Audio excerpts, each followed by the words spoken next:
മോളെ തക്കുടു പഠിച്ചു കഴിഞ്ഞോടി? പഠിച്ചു കഴിഞ്ഞു മമ്മി. ആ വെരി ഗുഡ്. ഇതേപോലെ അന്നന്ന് ക്ലാസ്സിൽ പഠിപ്പിക്കുന്ന കാര്യങ്ങൾ അന്നന്ന് വീട്ടിൽ വന്ന് പഠിക്കണം കേട്ടോ. ആ പഠിക്കാം മമ്മി.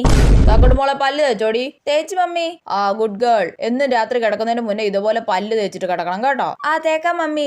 മമ്മി വാവയ്ക്ക് ഉറക്കം വരുന്നു. അയ്യോ 8 മണി ആയതല്ലേ ഉള്ളൂ മോളെ. 9 മണി ആവട്ടെ. 9 മണിക്ക് ഉറങ്ങാം കേട്ടോ. വേണ്ട വാവയ്ക്ക് ഇപ്പൊ ഉറങ്ങണം. ആ എന്നാ ഉറങ്ങിക്കോ. തക്കുടു എന്തെടുക്കുവാ? ഹോംവർക്ക് എഴുതുവാ മമ്മി. ആ എഴുതിക്കോ. മമ്മി എനിക്ക് 50ൽ 50 കിട്ടിയല്ലോ. ആണോ? Very good. പഠിക്കുന്ന കുട്ടികളായ ഇങ്ങനെ വേണം. Thank you mummy. ലോക മഹാത്ഭുതങ്ങളിൽ ആദ്യത്തേതേത്? പിരമിഡ്. ലോകത്തിലെ ഏറ്റവും വേഗത കൂടിയ മൃഗമേത്? ചീറ്റപ്പുലി. ഇന്ത്യയുടെ ദേശീയ മൃഗമേത്? കടുവ. ആഹാ വാവയ്ക്കെല്ലാം അറിയാലോ. ഗുഡ് ഗേളാ കേട്ടോ. Thank you mummy.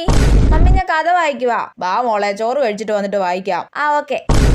അതൊക്കെ ഒരു കാലം. ഇപ്പൊ പഠിത്തവും ഇല്ല, മാർക്കും ഇല്ല, മര്യാദയ്ക്ക് ഉറക്കവും ഇല്ല, ജനറൽ നോളജും ഇല്ല.